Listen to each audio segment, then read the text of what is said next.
In 1633, the Roman Catholic Church condemned Galileo for teaching that the earth goes around the sun. Let's take a closer look at this famous controversy. In the preface to his book comparing the two hypotheses, an earth-centered and a sun-centered universe, Galileo had written these words: "The celestial phenomena will be examined, strengthening the Copernican hypothesis until it might seem that this must triumph absolutely." And later in the book he confessed, "Nor can I ever sufficiently admire Copernicus and his followers. They have, through sheer force of intellect, done such violence to their own senses as to prefer what reason told them over what sensible experience plainly showed them."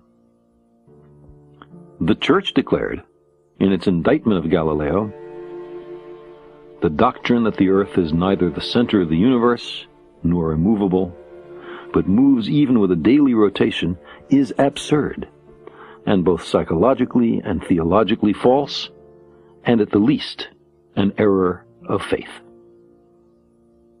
Galileo replied, "The doctrine of the movements of the earth and the fixity of the sun is condemned on the ground that the Scriptures speak in many places of the sun moving and the earth standing still.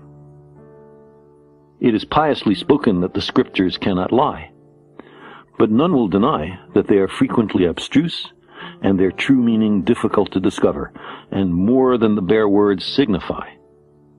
I think that in the discussion of natural problems, we ought to begin not with the Scriptures, but with experiments and demonstrations."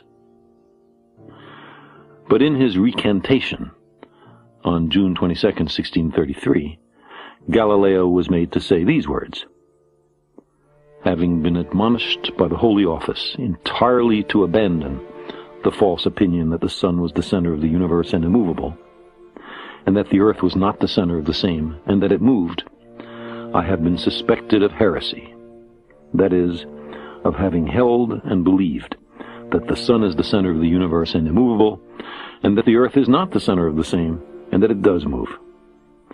I abjure with a sincere heart and unfeigned faith, I curse and detest the same errors and heresies, and generally all and every error and sect contrary to the Holy Catholic Church." It took the Church until 1832 to remove Galileo's work from its list of books which Catholics were forbidden to read at the risk of dire punishment of their immortal souls. To its credit, although belatedly and reluctantly, the Church in 1992 repudiated its denunciation of Galileo. It still cannot quite bring itself, though, to see the significance of its opposition. In a 1992 speech, Pope John Paul II argued as follows: "From the beginning of the Age of Enlightenment," he said, "down to our own day, the Galileo case has been a sort of myth, in which the image fabricated out of the events is quite far removed from reality. In this perspective, the Galileo case was a symbol of the Catholic Church's supposed rejection of scientific progress, or of dogmatic obscurantism opposed to the free search for truth." Close quote. But surely the Holy Inquisition, ushering the elderly and infirm Galileo in to inspect the instruments of torture in the dungeons of the Church, not only admits, but requires just such an interpretation.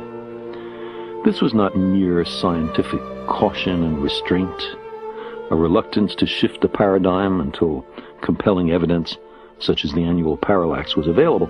This was fear of discussion and debate, censoring alternative views and threatening to torture their proponents, betray a lack of faith in the very doctrine and parishioners that are ostensibly being protected. Why were threats and Galileo's house arrest needed? Cannot truth defend itself in its confrontation with error? The Pope does, though, go on to add, quote, "The error of the theologians of the time, when they maintained the centrality of the earth, was to think that our understanding of the physical world structure was in some way imposed by the literal sense of sacred scriptures." Close quote. But if the Bible is not everywhere literally true, which parts are divinely inspired and which are merely fallible and human.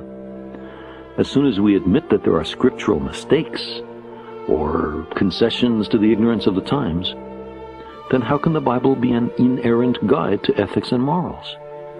Might sects and individuals now accept as authentic the parts of the Bible they like and reject those that are inconvenient or burdensome?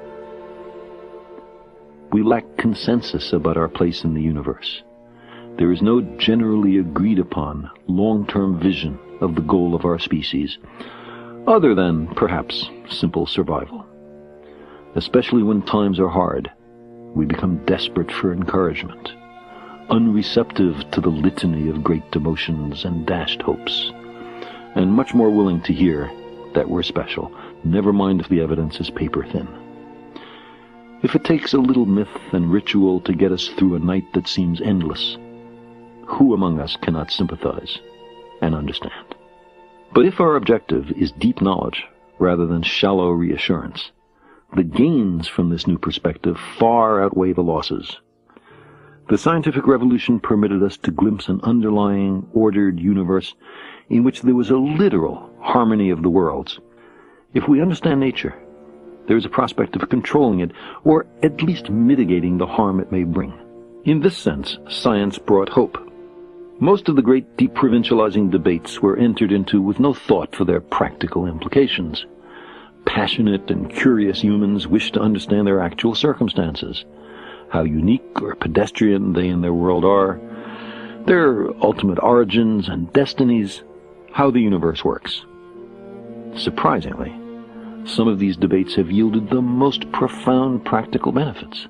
The very method of mathematical reasoning that Isaac Newton introduced to explain the motion of the planets around the sun has led to most of the technology of our modern world. The Industrial Revolution, for all its shortcomings, is still the global model of how an agricultural nation can emerge from poverty. These debates have bread and butter consequences. It might have been otherwise.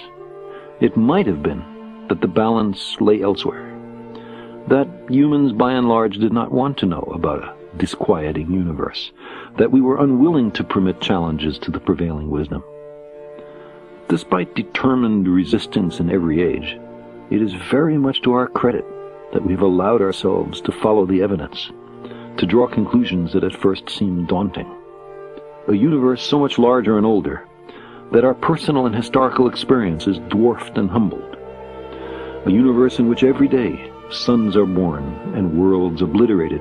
A universe in which humanity, newly arrived, clings to an obscure clod of matter. In everyday life, we often sense, in the bedrooms of teenagers or in national politics, that chaos is natural and order imposed from above.